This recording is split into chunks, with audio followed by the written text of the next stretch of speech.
నమస్తే అండి. నా పేరు గోరెంట్ల సురేంద్ర.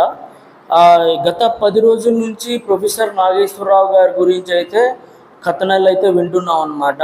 ఆయన ఒక పార్టీ అధినేత, అలాగే ఒక state deputy CM Pawan Kalyan గారి గురించి తప్పుడు సమాచారం అయితే డిబేట్లో మాట్లాడడం అయితే నిజంగా అది చాలా తప్పు.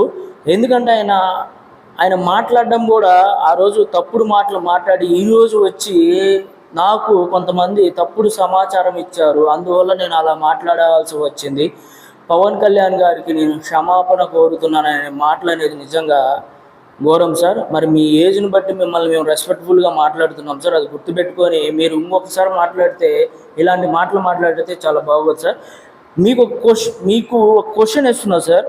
ఆయనకు అంత తీరిక లేదు. పవన్ కళ్యాణ్ గారికి ఇలాంటి వాళ్ళ గురించి పైదాకా వెళ్ళి కంప్లైంట్లు ఇచ్చుకునేంత ఇదైతే ఆయనకి లేదు. ఒకటి గుర్తుపెట్టుకోండి, అప్పటి ముఖ్యమంత్రి జగన్మోహన్ రెడ్డి గారు ఉన్నారు కదండి, ఆయన ఎన్ని శాఖలు తీసుకున్నారో ఆ శాఖలను ఎంతవరకు డెవలప్ చేశారో అది మీకు తెలిసి ఉండొచ్చు. ఏం చేశాడో ఏం చేయలేదో. ఈరోజు పవన్ కళ్యాణ్ గారు ఎన్ని శాఖలు తీసుకున్నారో ఆ శాఖలన్నీ ఈరోజు దేశంలోనే 1-2 స్థానాల్లో ఆయనకు అవార్డులు ఇచ్చారు. అలాంటి పవన్ కళ్యాణ్ గారి గురించి మీరు తప్పుడు సమాచారం అనేది నిజంగా మాట్లాడడం నిజంగా ఘోరం అండి.